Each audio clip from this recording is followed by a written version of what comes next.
This audio you're about to hear is from a podcast that happened between Mr. Z and FD Signifier. This was on January 22nd, 2023. And they're having a discussion going back and forth about the Black Manosphere and patriarchy, Black feminism, the different waves of feminism. And on this different part you're hearing is going to be what FD Signifier thinks about Dr. Tommy Curry.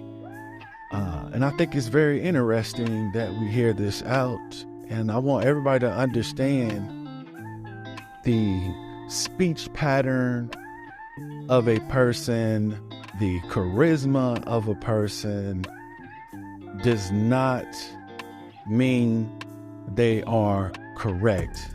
Said a different way, just because you think someone speaks in a way that touches you emotionally does not mean that person is correct, nor does it mean that the person who does not speak in a way that touches you is incorrect or more moral or immoral. Just listen to the arguments being made. And again, this is FD Signifier about to talk about the shortcomings he sees in Dr. Tommy Curry. Men who are looking to affirm and reify and reclaim their manhood from white supremacy through them in their bodies. And that's the thing. Until, the things we agree on, that there is an issue in how Black women have regard Black men that has not been effectively critiqued or challenged in pop culture or in academia to this point. We agree on that.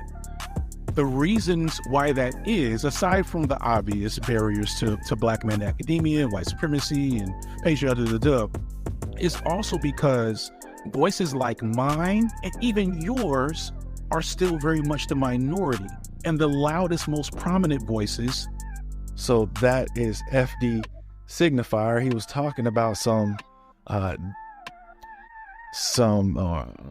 few of the pathologies or negative things about Black people behavior that has manifested because we live in a patriarchal, racist society. It's causing young Black people and older Black people to behave in ways that they would not normally behave if they were not in a patriarchal, racist society.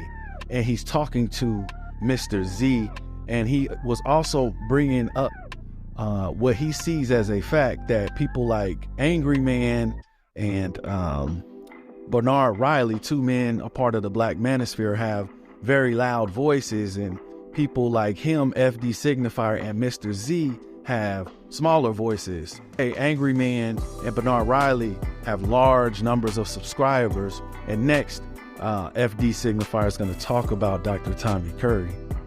Are at best Bernard Riley. At best Bernard Riley. That is as good as we get. And more than likely, because I'm on Curry from.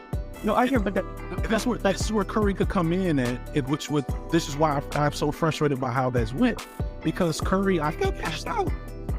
But my question would be, why did he get pushed out? I don't know why. I don't know his story. But from what I've seen of how Dr. Curry moves, he got pushed out because he was too invested in I don't want to say revenge, but people could smell the misogyny and the spites on Dr. Curry. Dr. Curry is a jealous, horrible blessing. Did you hear him? He said you could smell something on Dr. Tommy Curry. He could smell the jealousy or see the either spite or spikes on him. That I do not understand. And he said he's jealous. I just don't understand where he's getting this, especially right after he says that I think before and after he made a statement about Dr. Tommy Curry, he says he doesn't know the story. This is why I'm so frustrated by how that's went, because Curry, I feel pushed out. But my question would be, why did he get pushed out? I don't know why. I don't know his story. If you do not know the story, how can you come to an accurate result? If you don't know the history, how can you accurately assess the president, accurately predict the future? He would know this. If your premise is wrong at the beginning, then your argument is going to be flawed. He knows this. This man is skilled in the art of debate. He is classically trained as an academic. He just did not finish his PhD program. So he knows how to research. He knows how to develop claims, arguments, counterclaims, counter arguments. He knows all of these things. He understands that this is pretty much an ad hominem attack on Dr. Tommy Curry because he already admitted he doesn't know the story. Therefore, whatever claims and arguments he creates is not based on any facts. And he knows that that's not how you do research and come to accurate conclusions. So I just take issue with that from an academic. Whether he has a PhD or not, he's clearly a very intelligent, well-read, knows how to research, trained academic. I don't care if he's not teaching in college or not. He can teach K through undergraduate, probably some graduate classes. And he would not accept a paper that used the same claims about any discipline or subject or person that he just used to assess, analyze, or examine Dr. Tommy Curry. I just don't think that's fair. If it was me he was talking about, I definitely would take issue with it. If it was anyone else, if it was someone else talking about him, I would not like that. If he had valid resources to substantiate or corroborate what he was saying, then I would understand it. I would rock with it because he has evidence. But to admit you have no evidence, but say these slanderous things about him, I don't get. Yeah. Now, let's see if he says anything else, because I haven't listened to the rest. I had to make this audio as soon as I heard it. So when I just recorded it, that was only the second time I heard it. So let's see if he says anything else. I kind of know some of the language. Say, don't tone police me. That's literally, they were saying that from the bottom of with Kevin Samuels' death all the way to academia. Don't tone police me. Don't tell us how to move. Don't tell us how to think or how to engage with different things. And we say, all right, you know what? You can dance on Kobe Gray because he ain't marry a black woman. You can dance on Kevin Gray because of average at best video. You could do that.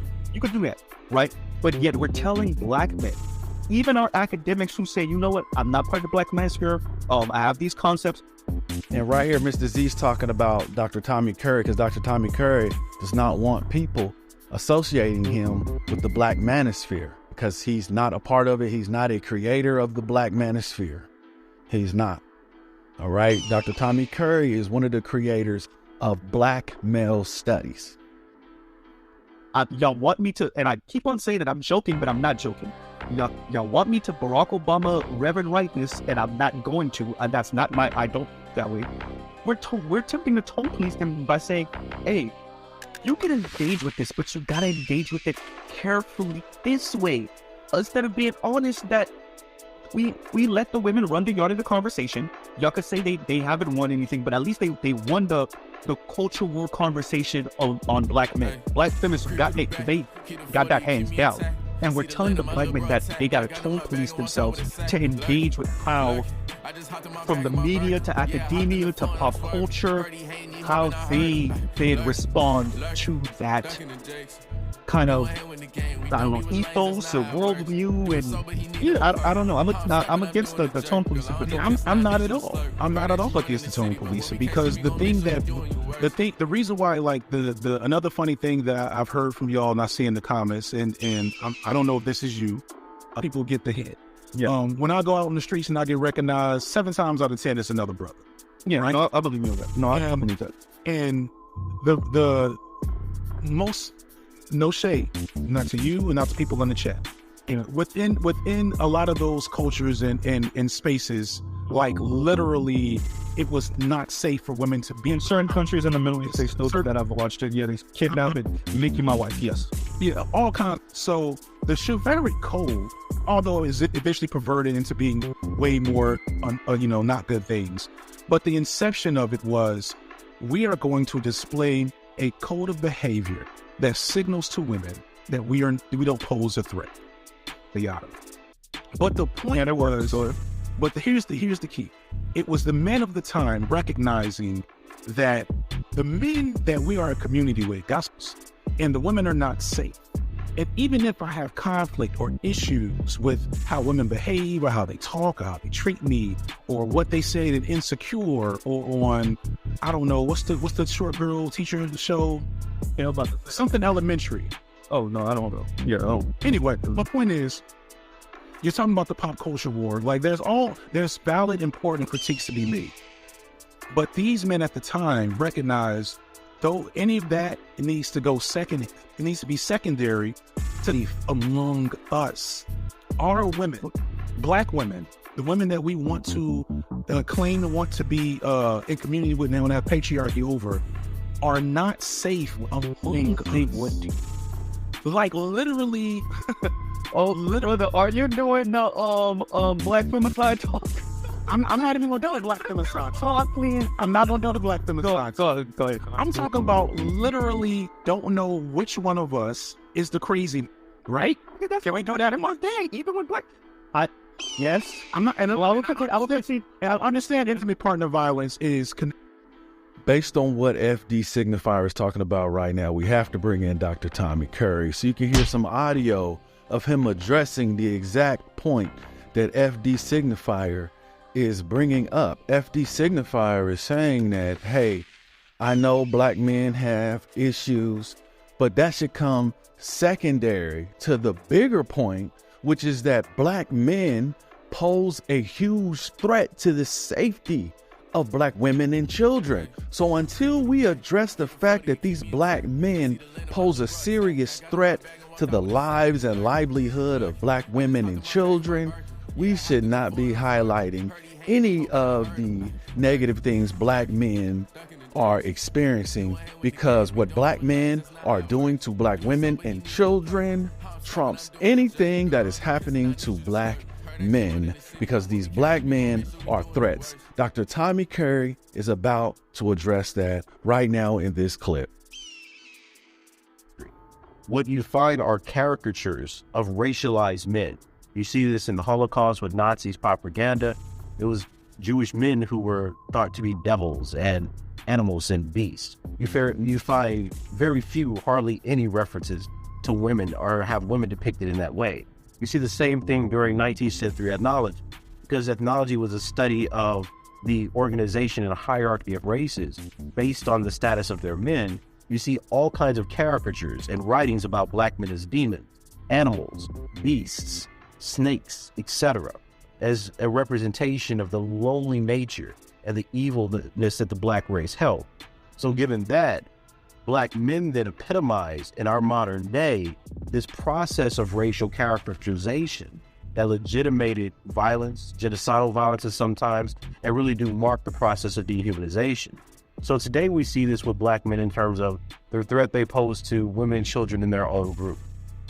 Now, I wanted to pause right here because this is exactly what FD Signifier was saying about Black men.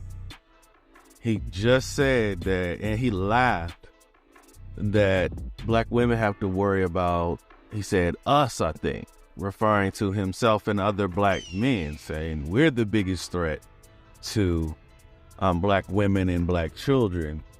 Dr. Tommy Curry is saying through his studies of ethnology and history, he sees this as a trope, a false story, a false negative stereotypical story of the Black male used to justify the genocide and other forms of oppression against Black people. So let me let him continue. And certainly we always look to really decontextualize statistics of domestic violence in the Black community. Our homicides talk about how violent Black men are, and by effect, how causally violent Black masculinity is. We see this in arguments about Black men not succeeding in universities and colleges, pursuing their street life rather than, a life of books and higher reflection. All of this is based not on the fact that we're actually observing sociological phenomena, but we're using decadent and racist theories which hold that black men have lower IQs than their white counterparts and their female counterpart to explain why we think they turn to a culture and practice of deviance. Hypersexuality, hypermasculinity, these ideas that black men are not balanced, they're not mature, they're not developed. I need people to pay attention to what Dr. Curry was saying, because not once did he say something was wrong with black women. He didn't blame what was happening to the black male through history, through his studies of ethnology, that black women caused any of it. He's simply highlighting the fact that black men have been used as a tool to explain the oppression and genocide that all black people face, and that these stereotypes heaped on the image of black male and the character of black male is not founded in any statistics. It's just stories people use to justify what they not only do to black males, but to black women and children. That black men come to represent the most worst and heinous parts of the black experience, when there's no statistics to support the idea that the majority of black males are these hyper-masculine, aggressive, violent killers that we are portrayed throughout history and present day. So there is no data to suggest that black women and children should have this hyper fear of black males, and that we do not care about education, we do not care about our families and communities, and that we only care about promiscuity, money, and violence. That is untrue. And thank you, Dr. Tommy Curry, for highlighting that and doing all of these studies. Thank you, Mr. Z, and thank you, FD Signifier, for showing that you all care about black people enough to do some type of study and engage in some type of discussion and debate to bring positive change to our community. Thank you.